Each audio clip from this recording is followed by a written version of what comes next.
కానీ ప్రతి సందర్భంలో మనం చంద్రబాబు నాయుడు గారి నుంచే మాట్లాడుతూ ఉంటాం. ఇప్పుడు ఆంధ్రప్రదేశ్లో డిప్యూటీ సీఎం పవన్ కళ్యాణ్ గారు ఉన్నారు, ఒక పక్క లోకేష్ బాబు గారు కూడా చాలామంది చాలా రకాలుగా ఆయన తప్పుగా చిత్రీకరించి చాలా చేశారు, ఇదంతా ప్రాపగండా లోకేష్ బాబు గారు. కానీ ఈ 6 months నుంచి లోకేష్ బాబు గారు చూస్తున్న మరొక పవన్ కళ్యాణ్ గారు అమరావతి మీద పెట్టిన దృష్టి కావచ్చు, ఇదంతా చూస్తుంటే ఒక పాజిటివ్ వైపు అయితే కనిపిస్తుంది. సో అంటే ముగ్గురు ఒకే మాట మీద పనులు డివైడ్ చేసుకొని ముందుకెళ్తూ రాష్ట్రం మీద దృష్టి పెట్టినట్టు కూడా కనిపిస్తుంది. డెఫినెట్లీ అండి, ఎప్పుడైనా team work pays you back. So వాళ్ళొక టీమ్గా ఇప్పుడు ఎవరు అనుకోలేదు పవన్ కళ్యాణ్ గారు అంత మెజారిటీతో గెలుస్తారని, కానీ ఆయన స్పిరిట్ ఇన్ వర్కింగ్, ఆ స్పిరిట్ ఆయనని గెలిపించింది, ఎక్కడ ఆగలేదు. చాలా మంది చాలా ట్రోల్ చేశారు ఆయన్ని, కానీ హీ డిడ్ స్టాప్. లోకేష్ గారు కూడా ట్రోల్ అయ్యారు, ఈవెన్ పవన్ కళ్యాణ్ గారు కూడా ట్రోల్ అయ్యారు, కానీ ఎవరిది ఎఫర్ట్ ఎక్కడ ఆగలేదు. సో యాక్చువల్లీ పవన్ కళ్యాణ్ గారికి అంత మెజారిటీ అంత గెలిచారు అనుకుంటే even I was in a shock. ఎందుకంటే బేసిక్గా ఆయన ఒక యాక్టర్, కానీ పాలిటిక్స్లో అంత మెజారిటీగా అంత he was the main key decision maker in becoming that. I mean ఆ స్టేట్ని చంద్రబాబు నాయుడు గారిని గెలిపించడానికి ఆయన చాలా పాత్ర ఉంది. ఎవరు అనుకోలేదు ఆయన అలా అవుతాడు అని. సో ఇదేంటంటే ఇప్పుడు మీరు అన్నారు ముగ్గురు కలిసి ఆ టీమ్ వర్క్, ఆ టీమ్ స్పిరిట్ ఉంటేనే ఎక్కడికైనా డెవలప్మెంట్ అనేది ముందుకెళ్తాం. ఇప్పుడు ఒకటే పెట్టుబడి కూడా అలానే వస్తాయి, ఎవరు ఇబ్బంది పెట్టే పరిస్థితుల్లో లేరు అమరావతి విషయంలో.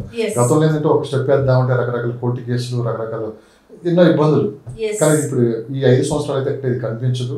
సో ఇక అమరావతి అభివృద్ధి అనేది ఆగదు.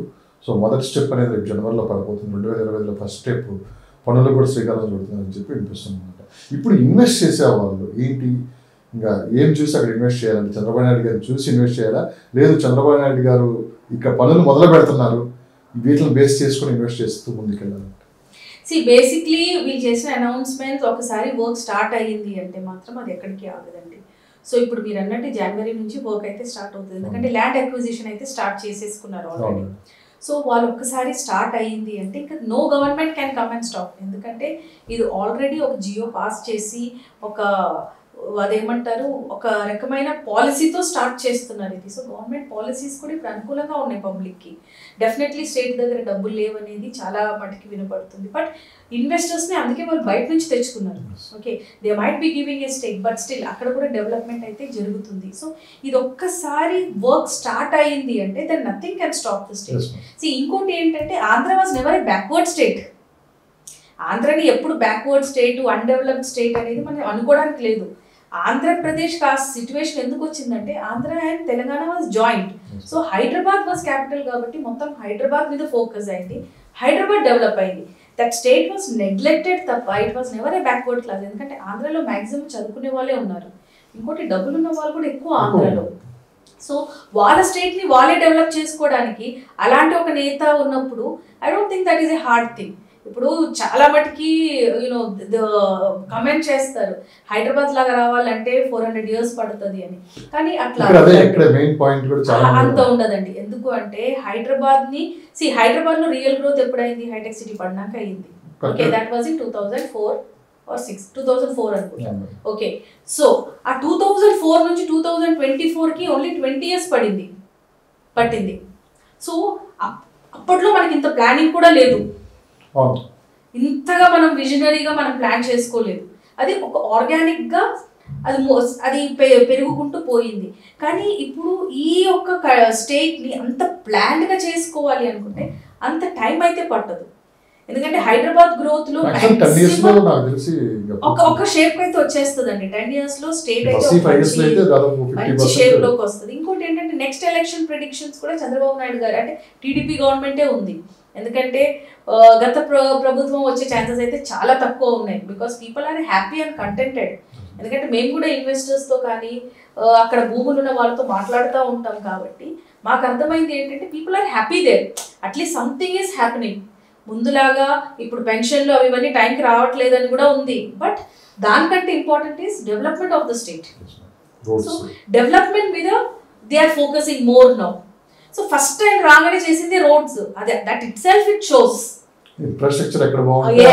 ఆ రోడ్ తోనే స్టార్ట్ అవుతుంది ఏదైనా కూడా. రోడ్లు వచ్చినాకనే బిల్డింగ్లు వస్తాయి, బిల్డింగ్లు వచ్చినాకనే మిగతా వస్తాయి. సో డెఫినెట్లీ ఇదైతే ఒక ప్రోగ్రెస్కి వెళ్తుంది. అండ్ ఆంధ్రాలో ఇన్వెస్ట్ చేయాలనుకున్న వాళ్ళు 100% ఆంధ్రాలో ఇన్వెస్ట్ చేయొచ్చు. ఎందుకంటే Vizag is a very good place to invest, Vijayawada is a very good place, Guntur, అలానే ఇప్పుడు మనకి ఎయిర్పోర్ట్ ఉంది అక్కడ వైజాగ్లో.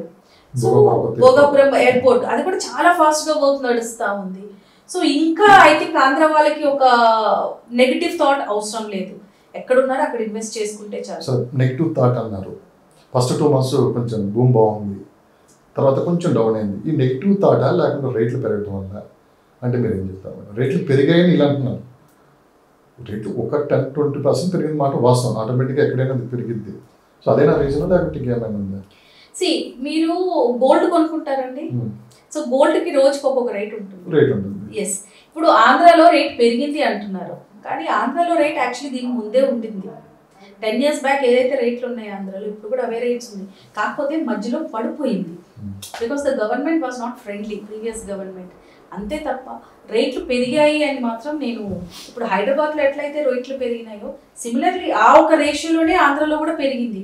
అదొక అన్రీజనబుల్ ప్రైస్ అని నేనైతే చెప్పను, ఎందుకంటే పెద్ద ప్రాజెక్ట్ అనౌన్స్ చేస్తే మనకి అమాంతం పెరిగిపోతుంది రేట్లు.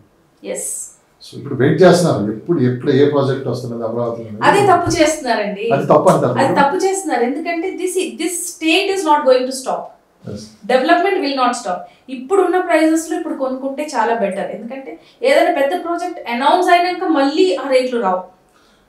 ఇప్పుడు Neopolis is an example for Hyderabad. Neopolis లో 100 crores ఎకరా ఏదైతే మనకి ఆప్షన్ జరిగిందో దాని ముందు 60 crores లోనే జరిగింది. ఓకే, అలానే మనకి బుద్వేల్లో కూడా 40 to 60 crores లోనే ఆప్షన్ జరిగింది. కానీ నియోపోలిస్ 100 ఆప్షన్ అయినాక ఇప్పుడు ఎవరైనా అక్కడ రేట్ తగ్గుతుందా? తగ్గట్లేదు. అక్కడ సేల్స్ ఉన్నా లేకపోయినా nobody is decreasing the rate. So similarly ఇప్పుడు ఆంధ్రాలో కూడా ఏదో ఒక పెద్ద ప్రాజెక్ట్ వస్తుంది అనౌన్స్ అవుతుంది అని ఆగారు అనుకోండి, that is a wrong decision. ఇప్పుడున్న రేట్లు I think they are reasonable rates. నేను చాలా మంది నన్ను అడగమన్న ప్రశ్న మిమ్మల్ని పర్టికులర్గా, మేడం అమరావతి ఏదైతే కోర్ క్యాపిటల్ ఏరియాలో ల్యాండ్ ఉందో అక్కడ కొనటం బెస్టా, లేదు అమరావతికి ఒక 30-40 kilometers దూరంలో ల్యాండ్ కొనటం బెస్టా, దేనికి ఎక్కువ అప్రిషియేషన్ ఉంటుందంటే మీరేం చెప్తారు? అమరావతిలో ఇన్వెస్ట్ చేస్తే మాత్రం ఒక 10 years ఆ ప్రాపర్టీని వదిలేసేయాలండి.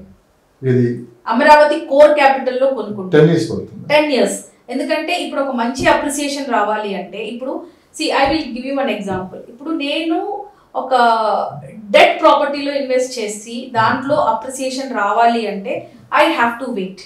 ఆ రియల్ ఎస్టేట్లో పేషెన్స్ అనేది ఈజ్ వెరీ వెరీ ఇంపార్టెంట్. ఇప్పుడు అమరావతిని టేక్ ఆఫ్ చేశారు, కాకపోతే రీసెంట్గా వర్షాలకి ఫ్లడ్స్ వచ్చినప్పుడు అది మునిగింది. సో చాలా మంది మళ్ళీ ఒక నెగటివ్ మైండ్ సెట్కి వెళ్ళిపోయారు. ఓకే, సో ఇప్పుడు జనాలు ఏమనుకుంటారు,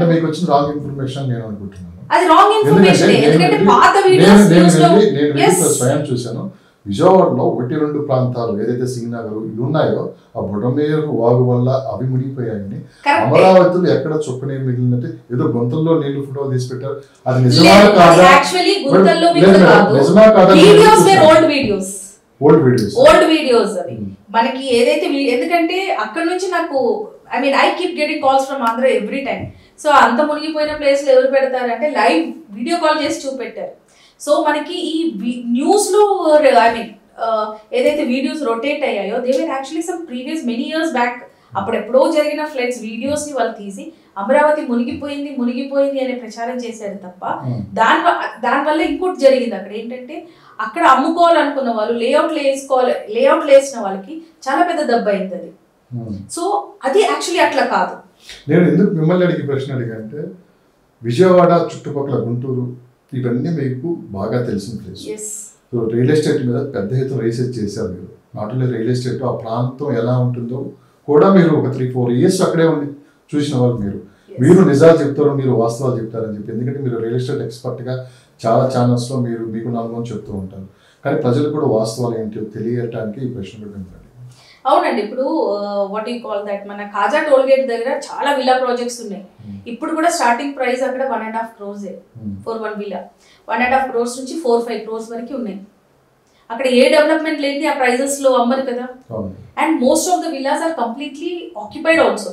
అక్కడ నుంచి మనకి అమరావతి ఎంత దూరం ఉంది? జస్ట్ 28-30 kilometers ఉంది. ఓకే, సో ఇప్పుడు జరిగింది అంటే కూడా వాట్ ఐఎమ్ టెల్లింగ్ ఈజ్ ఒక ప్లేస్ మునిగితే ఆ ప్లేస్ డెవలప్ అవ్వదని రూల్ కాదు. కాకపోతే it might be little bit time consuming అంతే తప్ప ఆ ఏరియాలో పెట్టి ఇప్పుడు చాలా మంది అడుగుతారు మేడం అమరావతిలో పెట్టే కంటే కూడా విజయవాడలో పెడితే చాలా బెటర్ కదా అని. Vijayawada already appreciated lands, okay, కోట్లలో ఉన్నాయి ఎకరాలు అక్కడ. కానీ ఇప్పుడు మీరు అమరావతికి వెళ్ళారనుకోండి, కొంచెం రీజనబుల్ ప్రైజెస్లో ఇప్పుడు కూడా దొరుకుతున్నాయి ప్రాపర్టీస్. అది కొంచెం హోల్డింగ్ కెపాసిటీ ఉంది అంటే ఆ పర్టికులర్ సిటీ డెవలప్ అవడానికి పెద్ద టైం పట్టదు. మీరు ఆ ప్రాపర్టీ కొనుక్కొని మీరు ఒక 10 years హోల్డ్ చేసుకోగలిగితే మీకు 400 times అప్రిసియేషన్ వస్తుంది.